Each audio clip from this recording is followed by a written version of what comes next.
PlayStation CEO says Sony is sticking to its current PC strategy for PlayStation 5 exclusives. So in a recent interview with Famitsu, Jim Ryan dismissed the idea of releasing PC versions of PS5 exclusive games, such as God of War Ragnarok, on the same day they launch on PS5, saying that porting them over to PC 2 to 3 years after the fact has been working out well for Sony. Quote, "We also fully understand the importance of PS5 exclusive titles. As I mentioned earlier, PlayStation Studios' main responsibility is to make games for the latest PlayStation hardware that players will enjoy.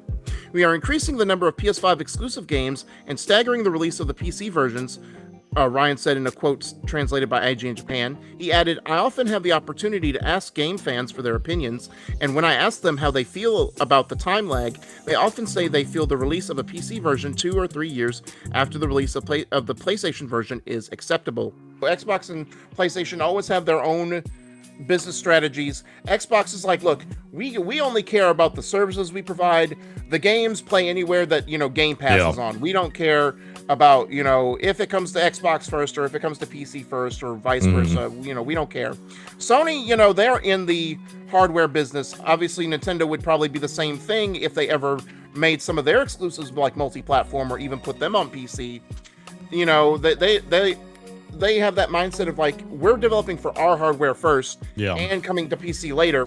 But yeah, I think it's smart to make it to get the most out of the PS5 hardware for the game first, and then it's easier just to like add in those features for PC after the fact. Trying to develop both versions at the same time, I feel like would take away from the quality you would see in some of the PlayStation games, I feel like, because they'd be working trying to make sure the PC version ran just as smooth as the PS5 version. My thing with that, the caveat would be, I don't agree with the 2 to 3 year life cycle, because we've seen recently, like, was it Last of Us Part 1 on PC launched 6 months after the PS5 version. So I think 6 months to a year is more idealistic now that, when they first started dropping the PC ports of the PlayStation games a couple years or several years after the PlayStation versions dropped, made sense because they were testing the waters, seeing if people would actually buy into those games on PC. And now that they are, I think now 6 months to a year should be more of a viable option for new games going forward. Well, it's like you look at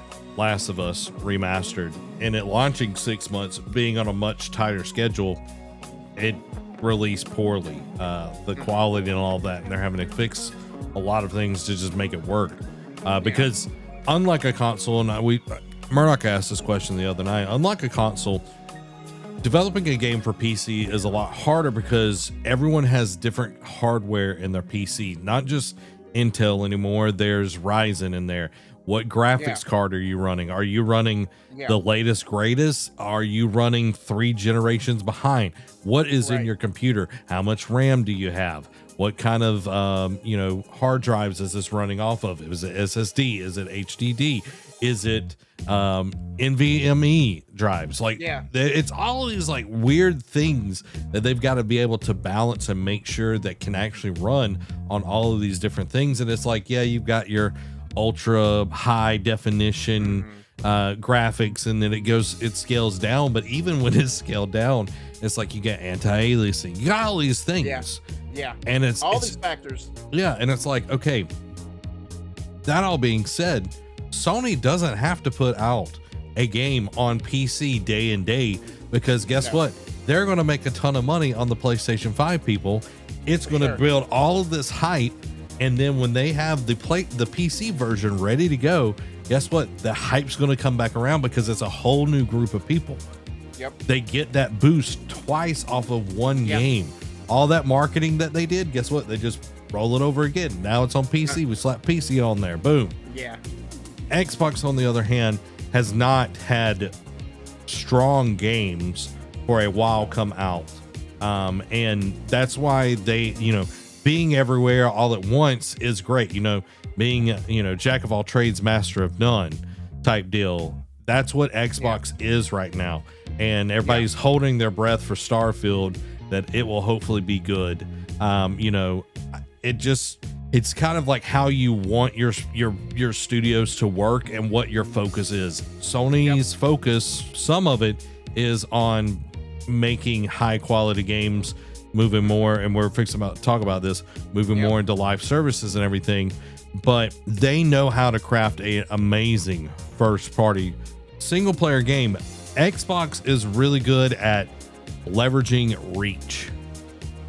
Yes. And Sony they're okay with, they're not necessarily a boutique kind of developer. They're not indie or anything, but they're good at marketing themselves. And this is going to be a high end, they're like the Louis Vuitton of consoles, and Xbox on the other hand is like Walmart. Yeah. It's everywhere. Good.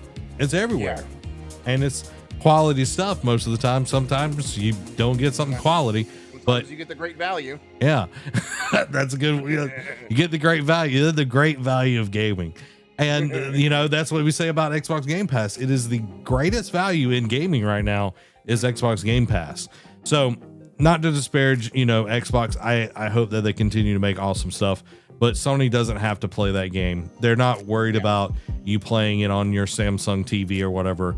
You've got to buy their console to be able to play these games, and that's how they want it. They want that threshold.